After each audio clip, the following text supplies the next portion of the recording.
Madam is... Sandali lang hindi ako nagko-cocaine, pero sobrang lamig niya na yung sipon. Sir, mangi ang tissue. Alam ninyo, ang lakas nito ang lakas nito ni Madam Inday Sara mang asa. Ito mga kabayan, no? Dumako muna tayo dito. Ang dami mga kabayan nag-react dito, no? Dahil sa sinabi ni Madam Inday Sara, talaga naman, no? Kakaiba mga kabayan ng mga pagkakaintindi nila dyan. Parang parang na-paranoid sila mga kabayan, no? Tuwing na lang magsasalita ng mga pahayag ito ang ating OBP or si Pangulong Duterte, mga kabayan, napaparanoid sila. Isipin nyo, ang sabi ni Larry Gadon, subukan lang ni BP Sara na hukayin, tingnan lang daw natin kung ano mangyayari. Ano pa nangyari mga kabayan? Parang nagiging gano'n na lang kalaki yung kanilang common sense mga kabayan. Isipin nyo, tinake na literal nila na maghuhukay si OBP doon sa libingan ng mga bayani. Akalain mo yun? Mababaliw ka dito sa mga tao mga kabayan. Akalain mo? Nag-overthink sila mga kabayan na talagang ito'y pwedeng gawin ni Vice President, no? Nahukayin yung bangkay at itapon doon sa West Philippine Sea. Pati yung nasabi mga kabayan na gusto na niyang pugutan ng liig yung katabi niya. Isipin mo, tinik. Tara guys, ano bang nangyayari sa mga thinker nitong mga followers ni BBI mga kabayan? Hindi ko maintindihan pambihira. Anyway mga kabayan, dito kasi sinabi dito ni OBP, ni BP Sara na Duterte's shocking trick. I'll throw Marcos senior's body into the West Philippine Sea. Alam niyo mga kabayan, kung itong mga to ay napaparanoid masyado dito sa pahayag na to ni BP, ay wala na mga kabayan. Ano na sila? Tepok na. Sa pahayag parang tepok na. Dahil sa reaction pa lang nila parang talagang defensive na defensive, my goodness. Pero mga kabayan, ikaw ba naman kung gagamitin mo yung common sense mo? Sa palagay mo, gagawin nyo ni Vice President? Ay pambira talaga mga kabayan. Hindi ko maintindihan kung ano bang klase na meron tong mga to. But anyway mga kabayan, ayan, napadako lang tayo dito sa reaction ng mga talyanista. Yan daw kasi naipangako mga kabayan, gold. Dumako pala tayo dito mga kabayan. Dito kasi dapat talaga yung ating pag-uusapan talaga ng gusto. Itong sinabi dito ng isang congressman mga kabayan. Kahapon ho ba napa-define nyo sa COA kung ano po ang safe house? Dito mga kabayan talagang parang hindi ko nga alam kung nasan ba ang common sense ng mga to mga kabayan. Diba? Hindi ko maintindihan kung nasan ang common sense. Sa mga normal na Pilipino mga kabayan, nakikita ko na naiintindihan nila yung confidential funds, naiintindihan din nila yung safe house, pero dito sa mga nandito, hindi nila maintindihan mga kabayan. So anyway, guloy natin mga kabayan itong kay Sir Ted. Ang nakakalungkot po dito, yung safe house po kasi walang detalye. Wala. Akalain mo yun, nalungkot agad mga kabayan sa unang bungad ng sinabi. Wala po sila mai-provide na detail sa amin. Wala, hinahanapan namin ng lease contract, wala. Saan ang area, location, wala. Kita mo? Pambihira talaga mga kabayan. Nasa na kaya ang common sense? Common sense. Kaya nga tinawag na safe house mga kabayan. Tapos hahanapin na congressman na to, nasaan yung location, nasaan yung address, saan itong lugar, saan matatagpuan. Akalain mo yun? Tapos yung mga kasama niyo doon mga kabayan, katulad na lang ni Manuel. Ayan, isa pa yan. Sino pa to? Yung isang congressman na babae. Si Arlene Rosas. Rosas ba yun? Sino pa? Si Franz Castro. Yung mga kasama yun din mga kabayan, sino ba yung mga yun? Diba? Ang daming ang mga alegasyon patungkol sa mga yan. May mga dati ng mga kasamahan niya na nagsasabi na yan si Manuel recruiter. Si Franz Castro, kaya nga may kaso na child abuse di ba? Tapos gusto ng congressman na to mga kabayan na ilagay kung nasaan yung safe house. Ay di ko sinabi doon, nilagay doon. Eh di nalaman ng mga yan kung saan nagtatago at tinatago yung mga informant. Oh my goodness, Congressman. Ano bang nangyayari sa ating Ano bang nangyayari dyan sa ating lower house? At ba't ganyan to mga to? Kung gusto ninyo siguro na malaman, puntahan nyo doon sa korte at may report na yata doon yung OBP. Patungkol din sa confidential funds. At saka hindi nga dinidisclose yan pagka ganyan mga safe house. Kasi siyempre yung security ng mga informant nila, tapos live pa man din kayo na naglalabas ng inyong hearing patungkol diyan. Pati nga yung confidential funds mga kabayan, dapat di yung tinatalakay on public kaya ang confidential for security uses. Tapos itong mga to, dyan nila nilalabas sa public. Eh paano kung di nakakapanood mga kabayan yung mga threats sa ating bansa, no? Nalalaman nila kung paano ginagamit ng OBP yung confidential funds niya para dito sa mga may samaan loob sa pamahalaan o sa bansa natin, di ba? Ay my goodness mga kabayan, dito sa nangyayaring investigasyon na to, parang ang bansa natin malalagay sa panganib eh. Alam naman natin mga kabayan na maraming komunista, di ba? Katulad na lang yan, sa Congress mayroon na nga di ba? Mga komunista ha? Oh, tapos gusto pa nila na makita yung kung saan yung location. Oh my goodness talaga mga kabayan. Matatawa ka lang na matatawa, kaya itong aking pinipindot dito, panentawa. Oh, tuloy natin mga kabayan. Except for the acknowledgement receipt, tapos yung firma nung kung sino nakatanggap at yung petsa. At kung makikita rin po natin, lahat po yung justification nila, ipare-parehas po ng template. Whether sa food, whether sa... Kasi nga, hindi nga pwedeng i-disclose sa inyo kasi nga confidential. Pangalawa, safe house yon. Doon tinatago yung ating mga mapapagkatiwalaang resource person. Hindi katulad yan sa Congress na hindi mapapagkatiwala ng kinukulong nyo diyan. Pambira mga kabayan. Alam niyo doon sa ating TikTok account, sobrang dami ng comment, sobrang dami ng galit. Dito kasi sa YouTube natin mga kabayan, nagpahinga tayo ng matagal na panahon, halos nasa 2 taon na tayo hindi nag-upload dito ng mga videos. Kaya yan, babago ulit tayo nagsisimula dito sa YouTube mga kabayan. Dito sa TikTok natin mga kabayan, kung mapapansin ninyo, ang comment ay sobrang dami, no? Dahil sa sobrang daming galit ng tao sa mga pinag-aagawa ng gobyerno, ng ating pamahalaan. Kasi nakikita nila mga kabayan yung mga sablay, no? Mga sablay na pinag-aagawa nila sa ating bayan. Safe house, lahat po, pare-parehas lang po ng template. Opo. So kung para po sa sagot sa aking tanong, yung taga-COA po kahapon, di ba nandun naman, maliban po nga doon sa hindi nasipot na mga mismong mga chief of staff at ibang empleyado po ng OVP. Yun lang po muna nga ang gusto kong matukoy para maintindihan po ng nakikinig ngayon sa atin na pangkaraniwang mamayan.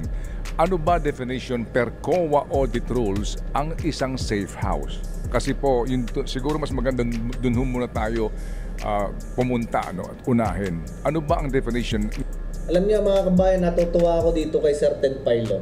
Palakpakan natin yan mga kabayan kasi magaling, napakagaling dito ni Sir Ted Pailo.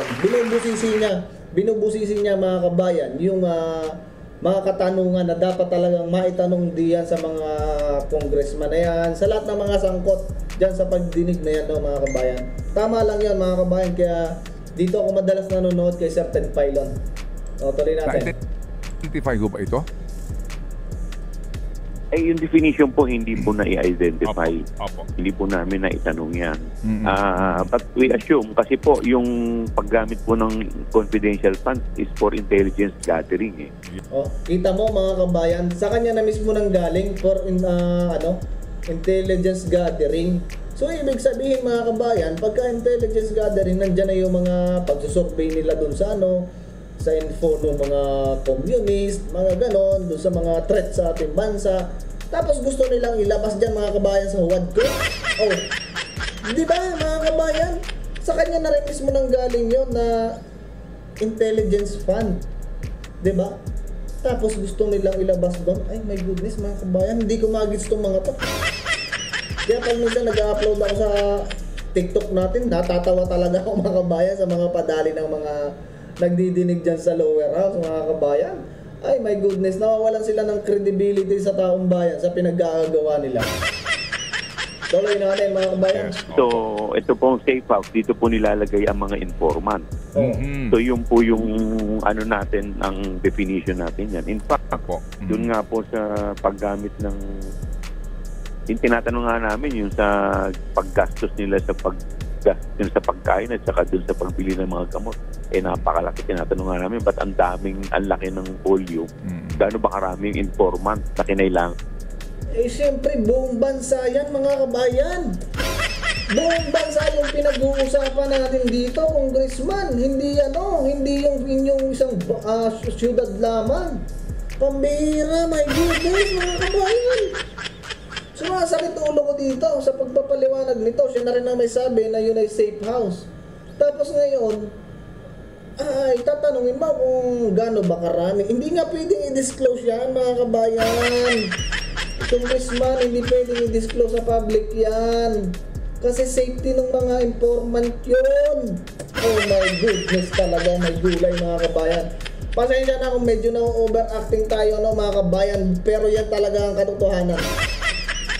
Yan ang katotohanan mga kabayan, na itong mga ito ay nakapag-aral kahit pa tayo, hindi naman tayo masyadong mga kabayan dyan, nagbabasa-basa lang tayo about the law. Para naman hindi tayo masabi na ignorance of the law, excuse no one, diba? Nitong mga magagaling. Pero, siyempre mga kabayan, yung mga yan, nagbabasa-basa yung mga yan, diba? Nag-i-study yung mga yan. Hindi ko nga alam kung attorney yata to si Congressman Joel Chua. Pero, men, come on, men.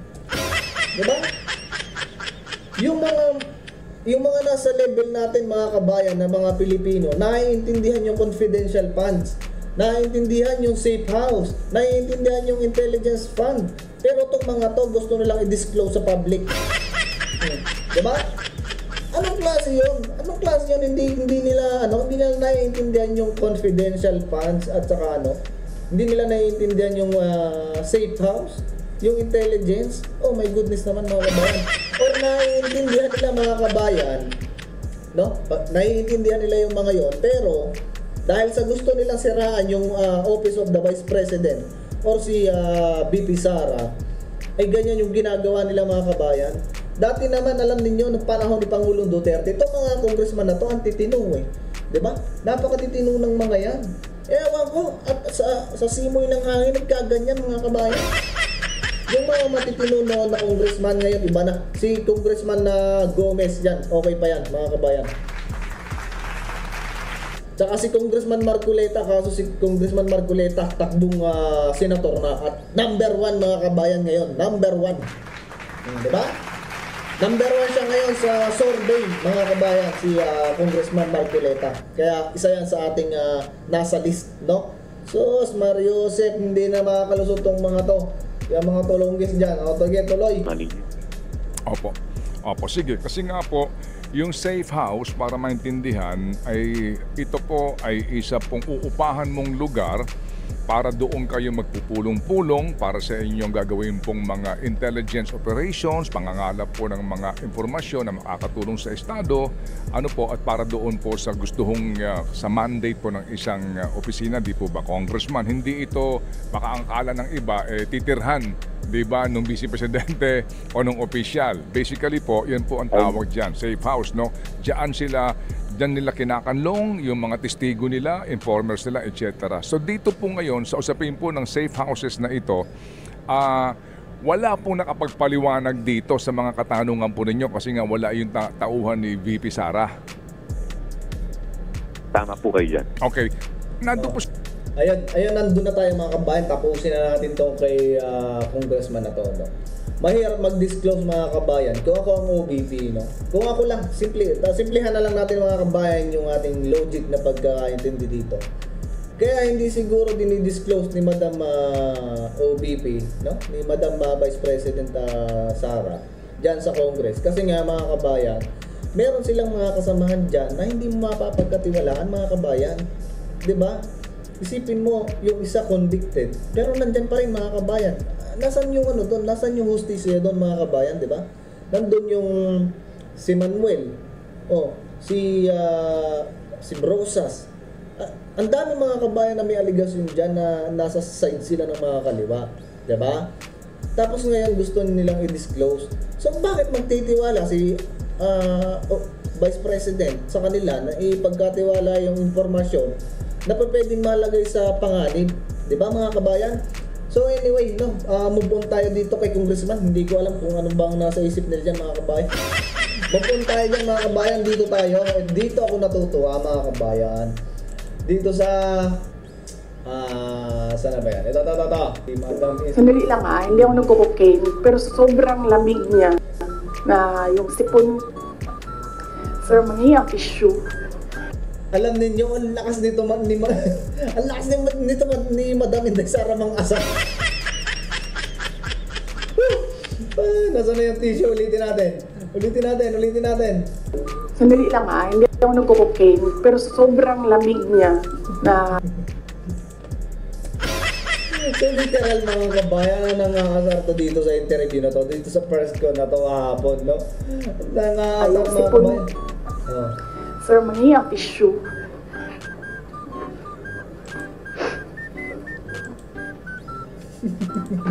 Wag niya lang. Dito asar-nasar mga kabayan, itong mga talyanista mga kabayan. Dito asar-nasar sa mga to. Namapadali na to ni Madam Inday Sara. But anyway mga kabayan, syempre, dito na natin tatapusin ang video na to kasi tayo ay napahaba na masyado. Medyo napasarap tayo dito sa usapan natin patungkol dito sa confidential funds at saka dyan sa ano ba yan, yung mga reaksyon nila patungkol doon sa mga nasabi ni OBP, no, na huhukayin. So anyway mga kabayan, hanggang dito muli ang ating video. Maraming salamat sa pagsama nyo sa akin. Siyempre huwag nyo kalimutan mag-like, mag-share, magbigay na rin kayo ng inyong opinion sa comment section at mababasa natin yan mga kabayan. So ayun, God bless sa inyo lahat. See you sa susunod na video mga kabayan. Bye bye.